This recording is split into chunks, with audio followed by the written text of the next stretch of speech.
MS టీవీకి స్వాగతం. ఉభయ తెలుగు రాష్ట్రాల ప్రజలందరికీ నా హృదయపూర్వక నమస్కారాలు. Welcome to MS TV. ఈరోజు ఎల్ అగ్రహారం మరి వచ్చాము. ఇక్కడ ఎంపీ యూపీ స్కూల్ హెచ్ఎం గారితో కొన్ని విషయాలు పంచుకుందాం. నమస్తే మేడం, మీ స్కూల్ గురించి కొన్ని విషయాలు క్లుప్తంగా చెప్పండి. నమస్తే అండి, నేను ఎల్ అగ్రహారం ఎంపీ యూపీ స్కూల్ హెచ్ఎంగా పనిచేస్తున్నాను.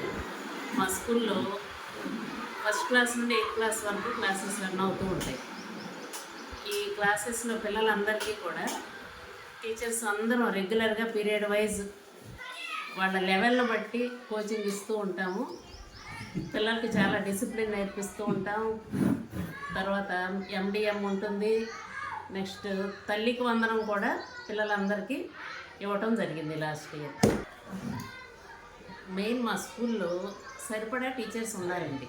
సబ్జెక్ట్ వైజ్ పీరియడ్ వైజ్ పిల్లలకి స్టడీస్ అందిస్తూ ఉంటాం. క్లాస్ రూమ్స్ కూడా సరిపడా ఉన్నాయి. ప్లే గ్రౌండ్ కూడా బాగుంది పిల్లలు ఆడుకోవటానికి. పిల్లలకి సరిపడా క్లాస్ రూమ్స్, టాయిలెట్స్ ఉన్నాయి, డ్రింకింగ్ వాటర్ ఉంది, రన్నింగ్ వాటర్ ఫెసిలిటీ ఉంది. ప్రతి క్లాస్లో కూడా ట్యూబ్ లైట్స్, ఫ్యాన్స్ ఉన్నాయి. ఐఎఫ్పి ద్వారా పిల్లలకి విజువల్, ఆడియో విజువల్ ద్వారా మేము అన్నీ చూపించి టీఎల్ఎంగా ఉపయోగిస్తూ ఉంటాం. ఓకే మేడం, మరి మీ స్కూల్ టీచింగ్ విధానము, క్రమశిక్షణ ఏ విధంగా ఉంది మీ స్కూల్లో? విద్యార్థులకి ప్రత్యేకంగా శిక్షణ ఇస్తారండి మా టీచర్స్. ఓర్పుతో ఎంత వెనకబడిన వాళ్ళైనా వాళ్ళ లెవెల్కి దిగి వాళ్ళ స్థాయి నుండి బోధించడం మా స్కూల్ యొక్క ప్రత్యేకత అండి. ఓకే సార్, మరి మీ స్కూల్లో క్రీడలు మీరు ప్రోత్సహిస్తున్నారా? అదేవిధంగా భోజన ఏర్పాట్లు, సదుపాయం మీరు ఎలా ఉంది చెప్పగలుగుతారా? మరి మా పాఠశాలలో మధ్యాహ్న భోజన పథకం గురించి ముఖ్యంగా చెప్పుకోవాలనుకుంటే, ప్రభుత్వం అందించేటటువంటి వారానికి 5 రోజులు కోడిగుడ్లు ఇవ్వడం జరుగుతుంది. అట్లాగే పిల్లలకి పోషకాహారంతో కూడినటువంటి ఆకుకూరతో కూడినటువంటి ఆకుకూర పప్పు వారంలో 2 రోజులు ఇవ్వడం జరుగుతుంది. మరి వారంలో 3 రోజులు రాగి జావా, 3 రోజులు పిల్లలకి ప్రత్యేకంగా చిక్కీ ఇవ్వడం జరుగుతుంది. ప్రత్యేకంగా ప్రతి ఉపాధ్యాయులు దగ్గరుండి మధ్యాహ్న భోజన పథకం పిల్లలందరూ కూడా తింటున్నారా లేదా, వాళ్ళకి కావాల్సిన విధంగా ఎలా ఉంది ఏంటి అని ప్రత్యేకంగా తెలుసుకోవడం, వాళ్ళతో పాటు కలిసి భోజనం చేయటం, ఇలా చేయడం ద్వారా పిల్లల్లో ఉన్నటువంటి మానసిక స్థైర్యాన్ని, వాళ్ళలో ఉన్నటువంటి ఒక రకమైనటువంటి చెడు అభిప్రాయాలు కానీ వేరే ఏమైనా ఉంటే అవన్నీ కూడా పోతాయనేటటువంటి ఒక ఆలోచనతో రోజుకు ఒక ఉపాధ్యాయులు పిల్లలతో కలిసి భోజనం చేస్తున్నాం మేము. అలాగే ముఖ్యంగా క్రీడల గురించి చూసుకున్నట్లయితే పిల్లలకి ప్రత్యేకంగా వాళ్ళ యొక్క ఉత్సాహానికి తగ్గట్లుగా ఇప్పుడు వచ్చేటువంటి రకరకాలైనటువంటి యూట్యూబ్లో ఉన్నటువంటి ఆటలని ఎంకరేజ్ చేస్తూ పిల్లల్ని అన్ని రకాలుగా ఎలిమెంటరీ సెక్షన్ పిల్లలు కానీ, హై స్కూల్ సెక్షన్ పిల్లలు అంటే యూపీ సెక్షన్ పిల్లలు కానీ వాళ్ళకి ఉత్సాహాన్ని, ఆనందాన్ని ఇస్తూ తద్వారా వాళ్ళని మోటివేట్ చేస్తున్నాం. ముఖ్యంగా ఆటలు పిల్లలకి ముఖ్యంగా ఏంటంటే పాఠశాలకు రావడానికి ముఖ్యమైన పిల్లలకు కావాల్సింది ఏంటంటే బడికి ఎందుకు వస్తున్నారని గమనించినట్లయితే వాళ్ళ ఆటల కోసం ప్రత్యేకంగా వస్తారు.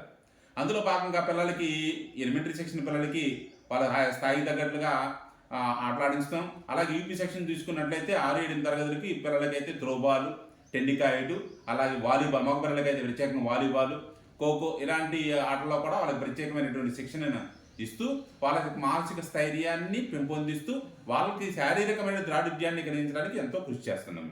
Okay, thank you. మీరు ఏ సబ్జెక్ట్ టీచ్ చేస్తారండి? నేను తెలుగు భాషోపాధ్యాయునిగా పనిచేస్తున్నానండి. ఓకే, తెలుగు గురించి మన తెలుగు భాషకి ఒక విధంగా చెప్పాలంటే విలువలతో కూడినటువంటి విద్య, పిల్లలకి విలువలతో కూడినటువంటి విద్య అనేది ప్రభుత్వం ఈ సంవత్సరం ప్రత్యేకంగా వాళ్ళకి పుస్తకాలను 6, 7, 8 తరగతులు ప్రత్యేకంగా పుస్తకాలు ఇవ్వడం జరిగింది. ఆ విలువలతో కూడినటువంటి విద్య ద్వారా వాళ్ళ యొక్క స్థాయిని, వాళ్ళ యొక్క మనోస్థైర్యాన్ని రెండింటినీ కూడా పెంపొందిస్తూ మన భాష పైన మక్కువను కలిగించడం, తద్వారా వాళ్ళలో ఉన్నటువంటి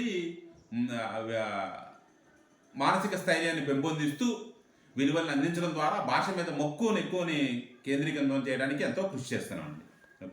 ఓకే మేడం, చివరిగా విద్యార్థుల తల్లిదండ్రులకు మీ స్కూల్ గురించి ఏం చెప్పబోతున్నారు? ప్రత్యేకించండి, ఈ సంవత్సరం సబ్జెక్ట్ టీచర్స్ని యూపీ స్కూల్స్లో ఇవ్వడం జరిగింది. మాకు మ్యాథ్స్, లాంగ్వేజెస్ 3 లాంగ్వేజెస్ టీచర్స్ వచ్చారు. మేము ఇది ఒక గోల్గా పెట్టుకుని ఎన్ఎంఎంఎస్లో ఏమైనా సరే సాధించాలని బాగా పట్టుదలగా పిల్లలు కోచింగ్ ఇవ్వడం జరిగింది.